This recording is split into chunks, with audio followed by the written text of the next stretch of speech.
Ya Yusuf, sence de garip değil mi? Hani bir hayvanı kesiyoruz, bir hayvanı kurban ediyoruz ve karşında cennete gidiyoruz. Bence bu çok ilginç bir durum. Ya öyle de kardeşim en azından biz bizim için değerli olan bir şeyi feda ediyoruz, kurban ediyoruz. Bunun karşılığında bir ibadeti yerine getirdiğimizi düşünüyoruz. Adamlar o kurbana tapıyor ve bunun karşılığında cennete gitmeyi bekliyor. Cennet ve cehennem özellikle semavi dinlerde kulun günah ve sevaplarının sonuçları doğrultusunda gideceği yerlerdir. Dinlerin insanları kontrol altında tutmak için en çok kullandığı ödül ve ceza sisteminin temel dayanağı olan cennet ve cehennem tasvirleri, davranışlara göre ölüm sonrası adaletin sağlanacağı düşüncesini insanların aklına yerleştirerek hukuk sistemleri dışında yapılan iyilik ve kötülükleri ilahi bir yargılamaya bağlar.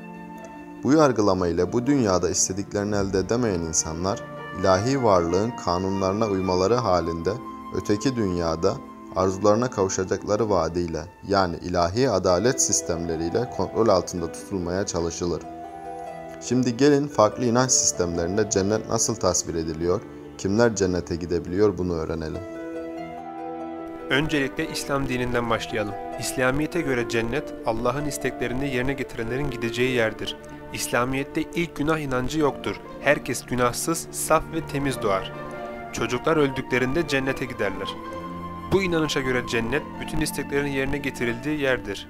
Cennette sonsuz bir yaşam vardır ve herkes mutludur. Kötülük diye bir şey yoktur. Eğer kişinin günahları sevaplarından fazlaysa o kişi cehenneme gider. Cennet 7 kattan oluşmaktadır ve en üst kattaki evler melekler tarafından yapılmıştır. Musevilik inancına gelecek olursak, Musevilikte ölüm, öteki dünya, cennet ve cehennem gibi ahiret anlayışına ilişkin konular Tevrat'ta yer almaz. Günümüz Yahudi yorumcularının bir bölümü temel kutsal metin olan Tevrat'ta, ölüm ötesi ve öte dünya konusunda fazlaca bir açıklama bulunmamasını, Musevi inanç disiplinini insanların bu gezegen üstündeki yaşamlarını merkeze alması ve bu dünyadaki gereksinimlerini karşılamayı hedeflemiş olmasıyla izah eder. Yahudiler zaman içerisinde ölümden sonrasıyla ilgili iki farklı düşünceyi benimsemişlerdir. Bunlardan ilki, Yunan inancından geçtiği düşünülen ölümsüz ruhun yaratıcının yanına gideceğidir. Diğer inanış ise Fars inancından geçtiği düşünülen ölülerin tekrar canlanacağıdır.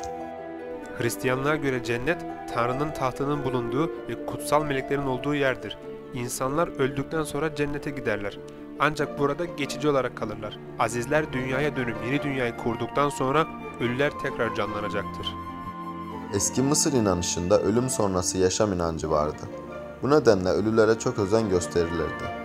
Ölen kişi Tanrı Osiris başkanlığında bir mahkemede yargılanır, yaptığı iyilik veya kötülüklerin ağırlığına göre Anu'ya ya da Amenti'ye gönderilirdi.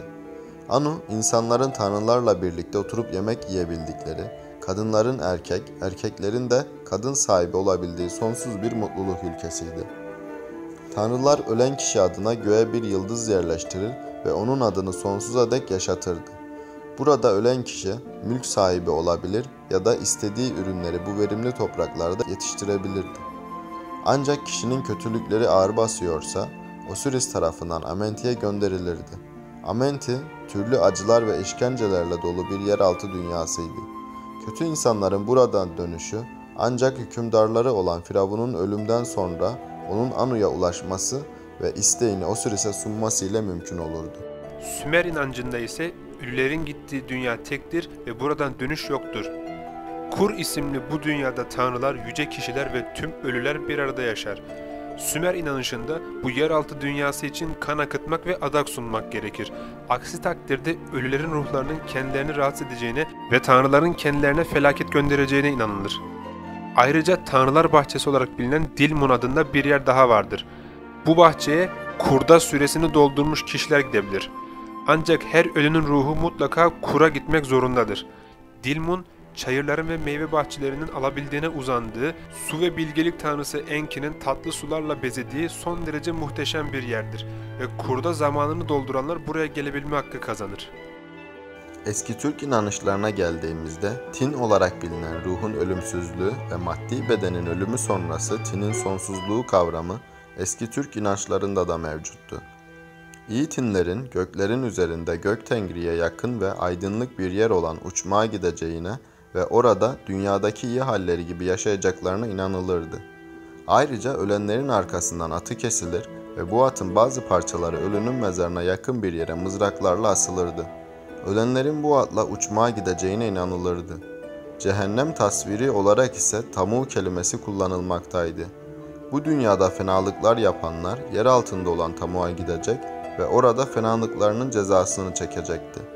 Ayrıca tamuğa gidenlerin dünyadakilere hastalık ve kötülük saldıklarına da inanılırdı. Hinduizme göre cennet ve cehennem tasvirleri 3 alternatif olarak karşımıza çıkar.